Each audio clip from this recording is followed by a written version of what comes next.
Hi friends, அனைவருக்கும் வணக்கம். இந்த பதிவிற்கு உங்களை வரவேற்பதில் மிக்க மகிழ்ச்சியடைகிறோம்.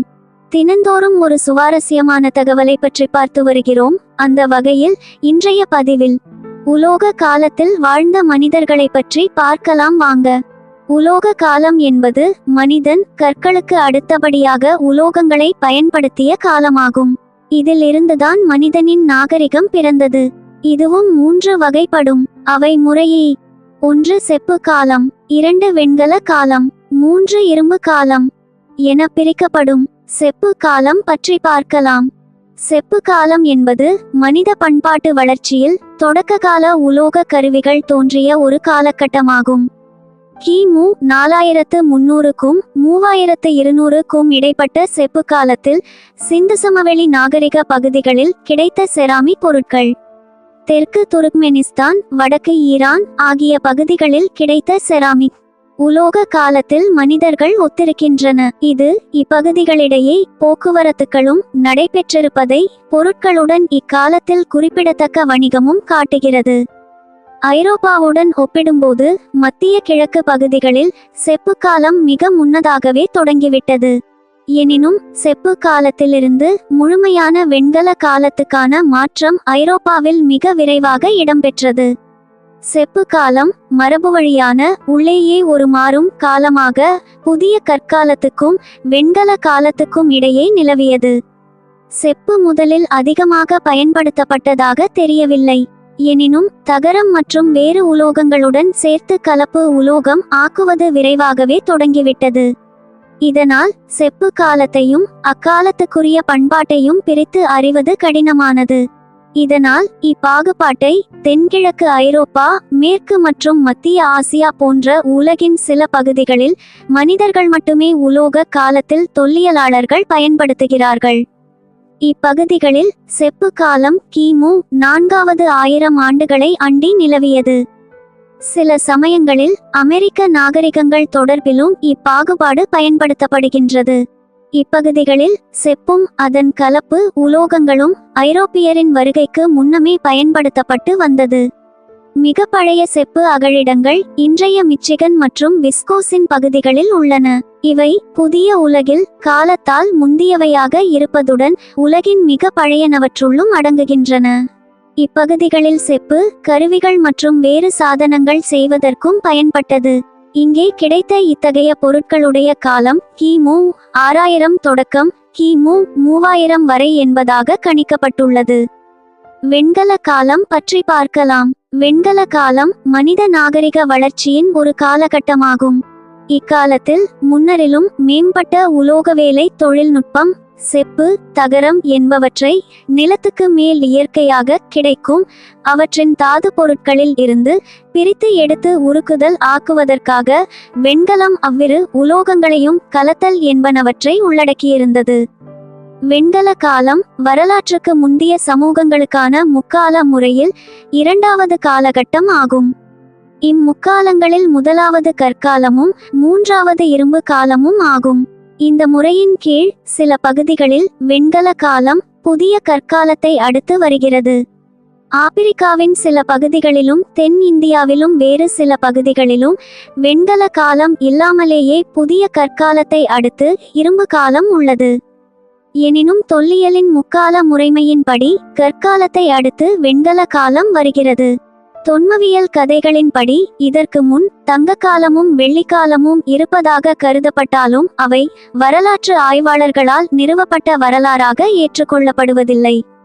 ஆனால் கற்காலம், வெண்கல காலம், இரும்பு காலம் போன்றவை வரலாற்று ஆய்வாளர்களால் பொதுவாகவே ஏற்றுக்கொள்ளப்படுகிறது.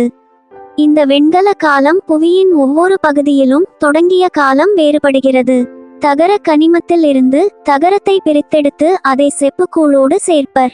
அப்படி சேர்த்து எண்ணற்ற வெண்கல கருவிகள் உருவாக்கப்பட்ட காலம் இது. ஆதலால் வெண்கல காலம் என்றே இக்காலம் அழைக்கப்படுகிறது. வெண்கல காலத்தின் தாக்கம் அதிகம் இருந்த பகுதிகள்: சிந்து சமவெளி பகுதி. சிந்து சமவெளி நாகரிகத்தில் வெண்கலத்தின் பயன்பாடு கிமு 33ஆம் நூற்றாண்டில் இருந்தே தொடங்குகிறது.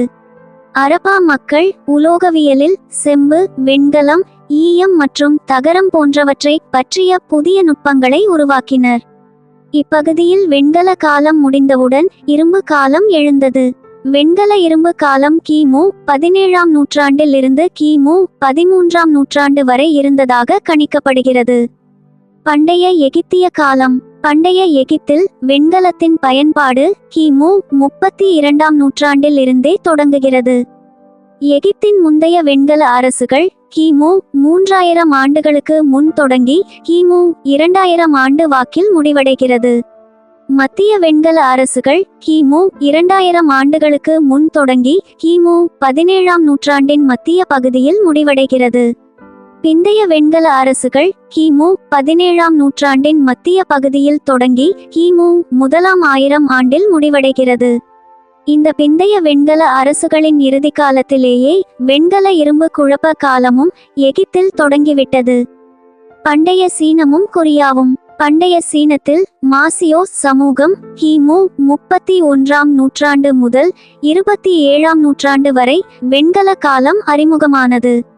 எனினும் கிமு 2000 ஆண்டின் ஆரம்பம் தொடங்கி கிமு 8ஆம் நூற்றாண்டு வரையில் இப்பகுதியில் வெண்கலத்தின் பயன்பாடு பரவலாக காணப்பட்டது. கொரியா தீபகற்பத்தில் வெண்கல காலம் கிமு 9ஆம் நூற்றாண்டில் ஆரம்பமானது. பண்டைய பிரிட்டன். பண்டைய பிரிட்டனில் முந்தைய வெண்கல காலம் கிமு 25ஆம் நூற்றாண்டு தொடங்கி கிமு 15ஆம் நூற்றாண்டு வரை வழக்கில் இருந்தது. பிரிட்டனில் வெண்கல காலம் தோன்றியது குறித்து தெளிவான வரையறை இல்லை.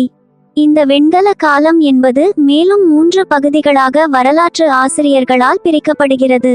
அவை முறையே: 1 முந்தைய வெண்கல காலம், 2 மத்திய வெண்கல காலம், 3 பிந்தைய வெண்கல காலம். முந்தைய வெண்கல காலம் வளர்ச்சி பெற்ற இடங்களும் காலங்களும். கிமு 2500 முதல் 2000 வரை மவுண்ட் எபிரேயன் பகுதி, முந்தைய பீக்கர் சமூகம். செம்பும் தகரமும். கிமு 2100 முதல் 1900 வரை பிந்தைய பீக்கர் சமூகம், கத்திகளும் வேல்களும் அறிமுகப்படுத்தப்பட்ட காலம். கிமு 1900 முதல் 1500 வரை பெட் பிரான்வென் காலம், செம்பும் தகரமும் ஒருசேர பயன்படுத்தப்பட்டது. மத்திய வெண்கல காலம் கிமு 1500 முதல் 1000 வரை. மத்திய வெண்கல காலம் வளர்ச்சி பெற்ற இடங்களும் காலங்களும். கிமு 1500 முதல் 1300 வரை ஆக்டன் பார்க்கு பகுதி, பிணைக்கப்பட்ட ஈட்டிகள், செம்பும் தகரமும் அல்லது செம்பும் ஈயமும். கிமு 1300 முதல் 1200 வரை நைட்டன் ஹெட் காலம். கிமு 1200 முதல் 1000 வரை முந்தைய அர்ன்ஃபீல்ட் பகுதி. பிந்தைய வெண்கல காலம் கிமு 1000 முதல் 700 வரை. பிந்தைய வெண்கல காலம் வளர்ச்சி பெற்ற இடங்களும் காலங்களும். கிமு 1000 முதல் 900 வரை. பிந்தைய அர்ன்ஃபீல்ட். கிமு 800 முதல் 700 வரை எவர்ட் பார்க் பகுதி, வாள்கள் உருவாக்கம் பெற்ற காலம். வெண்கல காலம் இல்லாத பகுதிகள். வரலாற்றில் உலகத்தின் சில பகுதிகளில் வெண்கல காலமே காணப்படவில்லை என்றும் ஆய்வாளர்கள் கூறுகின்றனர். அதன்படி ஆப்பிரிக்காவின் சில பகுதிகளிலும் தென் இந்தியாவிலும் வேறு சில பகுதிகளிலும் வெண்கல காலம் இல்லாமலேயே புதிய கற்காலத்தை அடுத்து இரும்பு காலம் உள்ளது. அதனால் இதை வெண்கல காலம் இல்லாத பகுதிகள் என கூறலாம். வாருங்கள் அப்பகுதிகளையும் தெரிந்து கொள்வோம். ஜப்பான். ஜப்பான் பகுதிகளில் சோமான் காலம் வழக்கிழந்த பிறகு கிமு 5ஆம் நூற்றாண்டு அளவில் வெண்கலமும் இரும்பும் ஒன்றாகவே அறிமுகமானது. இந்த 2 உலோகமும் கொரிய தீபகற்பத்திலிருந்து இங்கு சென்றதால் ஜப்பானுக்கு வெண்கல காலம் என்று தனியாக இல்லை.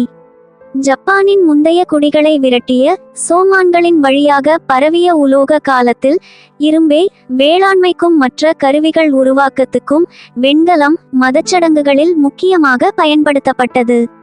கலைப்பொருட்களுக்கும் பயன்படுத்தப்படும் பொருட்களை வைத்துக் கொள்வதற்கே பயன்படுத்தப்பட்டன. ஆப்பிரிக்கா. மற்ற இடங்களில் வெண்கல காலம் வழக்கில் இருந்தபோது ஆப்பிரிக்காவில் எகிப்திய பகுதிகளை தவிர்த்த இடங்களில் புதிய கற்காலமே வழக்கில் இருந்தது. வெண்கலம் ஆப்பிரிக்க பகுதிகளில் அதிகம் காணப்படாவிட்டாலும் செப்பை மட்டும் தாது பொருட்களில் இருந்து பிரித்தெடுக்க ஆப்பிரிக்கர்கள் அறிந்தே இருந்தனர். எனினும் இந்த செப்பை பிரித்தெடுக்கும் தொழில்நுட்பத்தில் முதிர்ச்சி அடைந்து இப்பகுதி காணப்படவில்லை. தென் இந்தியாவும் இலங்கையும். தென் இந்தியாவில் வெண்கல பொருட்கள் வட இந்தியாவில் இருந்தே அக்காலத்தில் இறக்குமதி செய்யப்பட்டன. இதற்கு உதாரணமாக கொடுமணல் அகழாய்வில் கிடைத்த கிமு 5ஆம் நூற்றாண்டு அளவு பழமை என்று கருதத்தக்க வட இந்தியாவின் வெண்கல பொருட்களை எடுத்துக்கொள்ளலாம். தமிழ்நாட்டின் வடபகுதிகள் புதிய கற்காலத்தில் இருந்து நேரடியாக இரும்பு காலத்துக்கும், தென் தமிழகம் இடைக்கற்காலத்தில் இருந்து நேரடியாக இரும்பு காலத்துக்கும் மாறின. இலங்கையிலும் வெண்கல காலம் என்று தனிச்சிறப்பாக ஏதுமில்லாவிடினும் அங்கு செம்பு மட்டும் தாது பொருளில் இருந்து பிரிக்கப்பட்டு சிறிதளவு பயன்பாட்டில் இருந்துள்ளன. இரும்பு காலம். இரும்பு காலம் என்பது மனித பண்பாட்டு வளர்ச்சியின் ஒரு காலகட்டம் ஆகும். இக்காலகட்டத்தில் மனிதன் இரும்பை கொண்டு ஆயுதங்களையும் உபகரணங்களையும் செய்து கொண்டான். வரலாற்றுக்கு முந்தைய சமூகங்களை கற்று வகைப்படுத்தும் முக்கால முறையில் இறுதியான முக்கிய காலகட்டம் இதுவாகும். இது வெண்கல காலத்தை தொடர்ந்து நிலவியது. இது நிலவிய நாடு, புவியியல் பிரதேசம் ஆகியவற்றை பொறுத்து இதன் காலமும் சூழலும் மாறுபட்டன. கிழக்கு கிரேக்கம், பண்டைய இந்தியா ஆகிய இடங்களில் இரும்பு காலம் கிமு 12ஆம் நூற்றாண்டில் தொடங்கியது. இரும்பை உருக்குதல், அதனை கருவிகள் தயாரிப்பதற்கேற்ப உருவாக்குதல் என்பவற்றை உள்ளடக்கிய இரும்பின் பயன்பாடு ஆப்பிரிக்காவின் நோக் பண்பாட்டில் கிமு 1200 அளவில் தோன்றியது. ஐரோப்பாவின் பிற பகுதிகளில் இது மிகவும் பிந்திய காலத்திலேயே தொடங்கியது.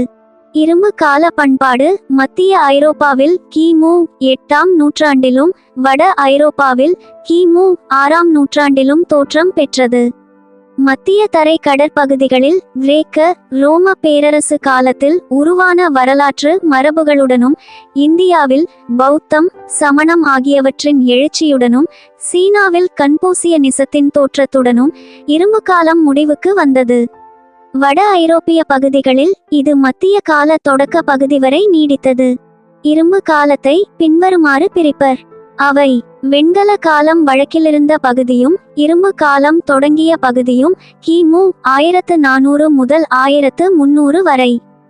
செம்மையான இரும்பு காலம் கிமு 1300 முதல் கிபி 500 வரை. பழைய இரும்பு காலம் கிமு 1300 முதல் 475 வரை. மத்திய இரும்பு காலம் கிமு 475 முதல் கிபி 250 வரை. புதிய இரும்பு காலம் கிபி 250 முதல் கிபி 500 வரை. இரும்பு காலத்தின் போது தரமிக்க கருவிகளையும் ஆயுதங்களையும் உருவாக்க எஃகே பயன்படுத்தப்பட்டது. இவை இரும்பும் கரிமமும் சேர்ந்த கலவையாக தயாரிக்கப்பட்டன. கரிமத்தின் அளவு கருவியின் எடையில் 0.3% இருந்து 1.2% வரை கலக்கப்பட்டது. எஃகை விட குறைந்த கரிம அளவு கொண்ட தேனிரும்பு கருவிகள் தயாரிக்கப்பட்டாலும் அவை குறைந்த அளவு கடினத்தன்மையுள்ள கருவிகளுக்காகவே பயன்படுத்தப்பட்டது. எஃகை கடினப்படுத்தும் முறை மத்திய தரைக்கடல் பகுதிகளிலும் ஆப்பிரிக்க பகுதிகளிலும் பெரிதளவு மாறுபட்டிருந்தன. சில பகுதிகளில் ஆயுதங்கள் மொத்தமாக கரிமம் சேர்த்து எஃகால் ஆக்கப்பட்டது. மற்ற பகுதிகளில் ஆயுதங்களின் வெளிப்பகுதியோ அல்லது கூர்மையான பகுதியோ மட்டுமே தேவைக்கேற்ப கரிமம் சேர்த்து எஃகால் ஆக்கப்பட்டது. ஆக மனிதன் பல ஆயிரம் வருடங்களுக்கு முன்பே உலோகங்களை சரியான பதத்தில் உருக்கி உபயோகிக்க கற்றுக்கொண்டான் என்பது இதன் மூலம் தெளிவாகிறது. மத்திய கிழக்காசியாவிலும் தென்மேற்கு ஆசியாவிலும் இரும்பின் பயன்பாடுகள். வழக்கமான இரும்பின் பயன்பாட்டு காலமான கிமு 2000 ஆண்டுக்கு முற்பட்டும் காணப்படுகின்றன. அவற்றில் சாலடியா மற்றும் அசிரியா பகுதிகளில் கிமு 4000 ஆண்டுகளிலும், அனட்டோலிய பகுதிகளில் கிமு 2500 ஆண்டுகளிலும் இரும்பின் பயன்பாடு அரிதாக காணப்படுகின்றது.